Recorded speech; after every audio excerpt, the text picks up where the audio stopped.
We've also seen people improve their scores by like 20 or 30 points just by getting better at asking standalone questions and putting it in terms that they can actually answer. I'm incoming fourth year at KCU or Kansas City University. My baseline NBME was 220. My most recent NBME, I think it was like 2 weeks ago now at this point, maybe more, it was 229. My goal is 260. I just feel like right now at this point in my studying, the main thing that's getting in my way is fear and lack of self-confidence. I'm kind of feeling the way I was feeling at the beginning of the program, which is just like almost like I don't have what it takes to get my goal score. And that's different. I mean, I feel like I had confidence, self-confidence, and while I was in the program. And now as the exam day is just getting closer, I'm like kind of starting to doubt myself a little bit. And that's kind of getting in my way. So it's really common that people feel nervous as they get closer to their test. What I'd like to figure out is this like how much of this is just kind of like the normal test taking anxiety versus like the kind that really is the barrier to getting a higher score? Does that make sense? What would be best is to go over questions that you're getting wrong and just try to figure out like what the pattern is. Oh, these are my favorite. Oh yeah, these are my favorite.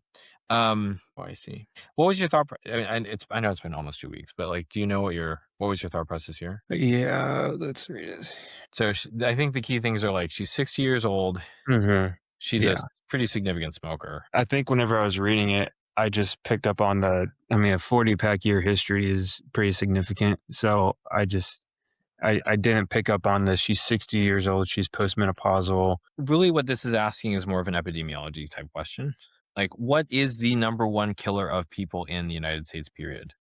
And so it's more of like, this was, I think, more of a standalone question issue. You have to understand, like, what is it that they're actually asking you, right? Because like our mind, as someone with ADHD, I can tell you, like my brain will tell me lots of things, which is why I stop and I have to say like, okay, no. What is the standalone question? Like stop, like don't, like I need to quiet my mind to be like, no, what are they actually asking me? Not like, what is my brain? Like there was a student the student before you, he scored a 262 on his last NBME. But he was like making a lot of silly mistakes like that. He was like, there was one question that was like, what was it?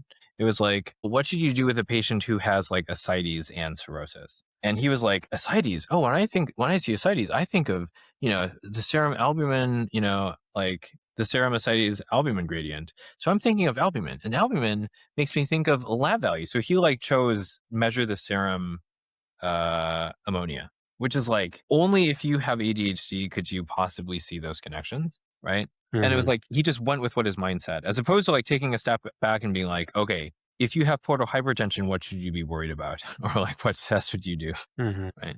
Which is really what the question was asking. Or like, if you have cirrhosis, what should you check? The answer is PD. Does that make sense? So it's kind of the same thing. It's like, you saw cigarettes, you thought lung cancer, so you went with lung cancer, as opposed to like, okay, so this woman is not taking good care of herself. What's she going to die from? Heart attack, pretty high up on the list. So this is a good one. What was your thought? Again, it's been a while, but do you know what your thought process was for this one? This is also probably not knowledge. The 49-year-old comes in, they've got pancreatic head cancer, and it's like pretty big. And it's also basically like right up against like surrounding some pretty critical vessels. So the superior mesenteric vessels. Yeah. And so you chose that so again, what's the standalone question here? Standalone question. So it's pretty, straightforward, I think. What's the worst prognosis, or what makes the prognosis worse in pancreatic cancer? Right. Now, the challenge with that is if you ask it that way, it makes it sound like you need to have superhuman knowledge to answer it. Yeah. So ideally, we don't phrase the questions like that. Ideally, we frame the questions so that it's a little bit easier for us to know. I'll give you an example.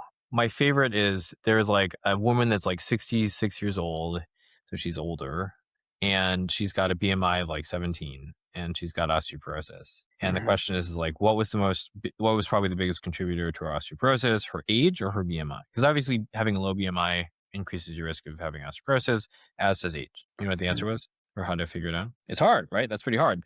Yeah. Now, what you want to do is the trick is that you need to frame it in such a way that like with the knowledge that you have, you can use your intuition to solve it. Because I promise that this is not a question of knowledge. Just like this one is not a question of knowledge. Because in first aid or UWorld or whatever, like there was not an identical question to this, I'm sure.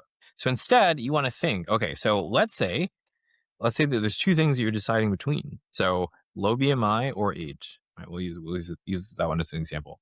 So what I would do is I would take an extreme version and I would say, okay, so let's say that you had a woman that had only one of the extremes, not the other. So she's 66, but her BMI is normal, so like 22. And the other one is like her BMI is 17, but her age is normal, like 22. Who is the one that's more likely to have osteoporosis? Is it the age one? Yeah, of course. Yeah. I mean, like between the two, like a 22-year-old with a BMI of 17 is much less likely to have osteoporosis, Yeah. even though, being underweight is like definitely a risk factor. Definitely not as bad as being 66. Let's try and take that same thought process, right? Because again, this is how you can get more questions correct for the knowledge that you have. And that's the game to get a 260. This is it, right? Mm-hmm. So in this case, it would be like, okay, so let's say that you had someone who had a 5 centimeter mass in the pancreatic head, but like it's completely isolated, like not at all by the superior mesenteric arteries or vessels.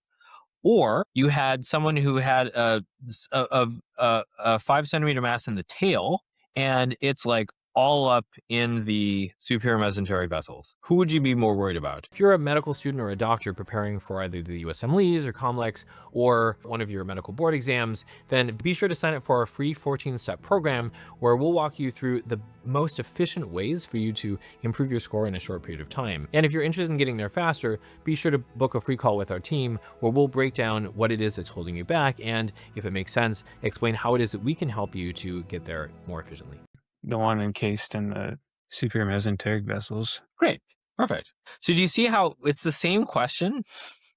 You have the same knowledge, but because of the way that you're framing it, your chances of getting the question correct are now dramatically better. Yeah. This Okay. is the game for step 2 for a lot of the questions on step 2. Because typically when people get to about a 220, their knowledge is like the next jump from 220s to like 240s, 250s, 260s. Yes, you'll have to continue to gain knowledge, right?